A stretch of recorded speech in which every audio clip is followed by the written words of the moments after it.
ఎప్పుడైనా ఆ టైంలో ఎలాంటి ఒక అవమానాలు ఏమన్నా ఫేస్ చేశారా? గుర్తున్నాయా మీకు? అంటే గుర్తుండిపోయే ఒక్కోసారి బాల్యంలో కొన్ని మనకు తెలియకుండానే కొన్ని గుండెకి టక్కుమని తగిలిపోయే కొన్ని అవమానాలు ఉంటాయి.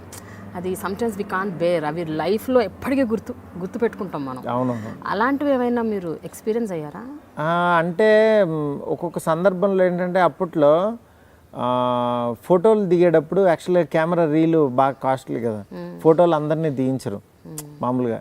బాగా ఎవరన్నా ఉన్నోళ్ళు చుట్టాలు పెళ్ళిళ్ళు అవుతున్నప్పుడు ఏంట్రా నువ్వు అందరితో పాటు దిగుతున్నావు, నువ్వు పక్కకుండని. అలా ఒక సందర్భంలో ఒక ఫ్యామిలీలో ఒకళ్ళు పక్కన పెట్టారు. అప్పుడు కొంచెం బాధ అనిపించింది. సంథింగ్ అంటే ఇవన్నీ ఫేస్ చేస్తుంటాం కాబట్టి అప్పుడు మనకు అనిపిస్తుంది ఇవాళ కెమెరాలతో ఆడుకుంటున్నాం, అది వేరే విషయం.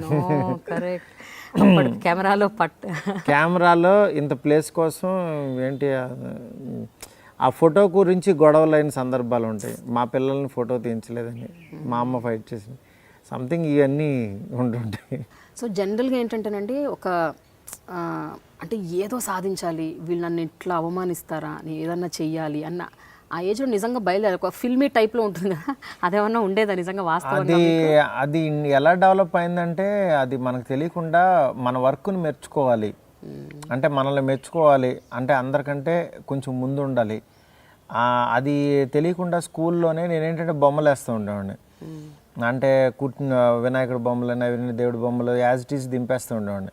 అప్పుడు బాగా పొగుడుతా ఇదే వాళ్ళు అంటే రికగ్నైజేషన్ అనేది వీడు బొమ్మలు బాగా వేస్తాడు, వీడు ఈ చేస్తాడు అవి చేస్తాడు అనేది ఏంటంటే ఒక 10 మంది పిల్లలు ఉంటే వాళ్ళ పేరెంట్స్ యాక్చువల్గా వాళ్ళ మనీ ఇచ్చి వాళ్ళని ఇది చేయటం ఉంటుంది.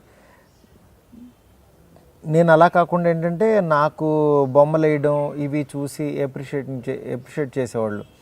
దాంతో నాకేంటంటే ఇంకా తెలియకుండా నాకు స్కిల్స్ డెవలప్ చేసుకోవాలి అంటే అందరిలాగా ఏదో ఊరికే చదివాము వెళ్ళాము స్కూల్కి వెళ్ళాము వచ్చామని కాకుండా సంథింగ్ మనకి ఏదో ఒకటి ఉండాలి. ఎందుకంటే నేను చదివిన అన్నీ మామూలు స్కూల్ కదా అవి. ఆ స్కూల్లో నాకు అసలు అంటే 7th అసలు ఇంగ్లీష్ అనేది చాలా దారుణంగా ఉండేది మామూలుగా. అంటే ఈ ఇంగ్లీష్ మాకు అసలు చదవటమే రాదు. మాకు 7th ఏ 6th ఇంగ్లీష్ పేపర్ మేము చదివిన మున్సిపల్ స్కూల్స్ ఎంఈపీ స్కూల్ అని ఒక స్కూల్. దాంట్లో ఇచ్చిన క్వశ్చన్ పేపర్లో ఇంగ్లీష్ వర్డ్స్ ఉంటే అదే క్వశ్చన్ని తిరగేసి పిడితి అదే రాసేవాడు మొత్తం. అంటే క్వశ్చన్లో దీజు దట్టు లైను వేరు వాటు ఈ తప్పితే ఇంక వేరే ఏమి ఉండవు. ఆ ఉన్నట్లని తిప్పి రాసి పెద్ద చేసేవాడు నేను. ఇంకా అంతకుమించి దానికే ఫస్ట్ క్లాస్ వేసి పంపించేసేవాళ్ళు. ఎందుకంటే ఫిల్ చేసాడు అట్లీస్ట్ ఈ పేపరు అని చెప్పి అట్లా వచ్చేసేది. 8th నుంచి కొంచెం సిన్సియర్గా కొద్దిగా కష్టపడి చదివాము. కంటే కొంచెం హైయర్ స్టడీ దీనికి వెళ్ళినప్పుడు స్కూల్ని బట్టి కూడా అలా ఉండేది. మెయిన్ ఏంటంటే 7th వరకు కూడా ఎడ్యుకేషన్ కూడా మాకేంటంటే ప్రాపర్గా వాళ్ళకే మాస్టర్లకి టీచర్లకి వాళ్ళకి డబ్బులు శాలరీస్ ఇవి ఉంటాయి. ఆ టైంకి పాఠం చెప్పాలి కాబట్టి చెప్తారు. వీడు నేర్చుకోడా వీడి చెప్పాలా అక్కర్లేదా అదంతా ఏముండేది కాదు.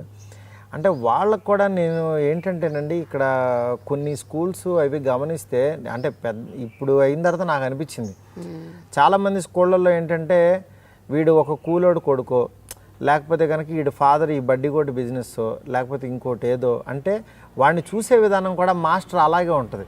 ఇప్పటికీ అలాగే ఉంటుంది. ఇప్పటికీ అలాగే ఉంది. ఎందుకంటే నలుగురు కూలోళ్ళు పిల్లలు ఆళ్ళు కూర్చున్నారు అనుకోండి, యారా మీ బాబు ఏం చేస్తున్నాడు అంటే వాళ్ళు ట్రీట్ చేసే విధానం తెలియకుండా అరే ఇంటికి వెళ్ళి నువ్వు అర్జెంటుగా కూరగాయలు అమ్మగారికి ఇచ్చేసి టిఫిన్ తీసుకుని వచ్చేసి అని స్కూల్లో ఈ మాస్టర్లు కొంతమంది పిల్లలతో వర్క్ అలా నేను చాలా వర్కులు చేసేవాడిని. నా స్టడీస్ కేవలం కిల్ అయిపోయింది మేబీ అక్కడేనేమో. అంటే నాకు కాన్వెంట్ స్కూల్లో చదివించేంత స్టామినా మా పేరెంట్స్కి ఉండేది కాదు. నేను చదివిన స్కూలే నాకు కాన్వెంట్ లాంటిది. కాన్వెంట్ అంటే కూడా మాకు భయం అక్కడ ఇంగ్లీష్ నేర్పుతారని. అంటే ఇంగ్లీష్ అంటే అదొక ఇది అంటే ఇక నాకు వేరే ఇది లేక నేను మేబీ ఇటు వెళ్ళానేమో. మేబీ చిన్నప్పుడు బాగా చదువుకుంటే ఇంకెటే వెళ్ళేవాడినేమో మనం చెప్పలేం.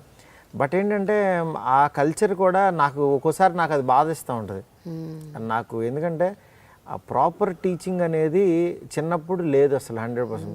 ఒక పని చెప్తే ఆ మాస్టర్ పీరియడ్ లోపలే మళ్ళీ వచ్చేయాలి ఇంకో మాస్టర్ ఎరా ఆ మాస్టర్ పీరియడ్ నా పీరియడ్ టైంకి మీరు రాలేదంటే నీకు కేకలేసేవాళ్ళు. ఇట్లా సంథింగ్ ఇవన్నీ జరిగాయి అనమాట.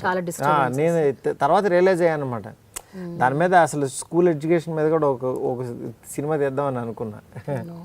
Hi, this is Maruthi. You are watching dialogue with Prema on iDream media.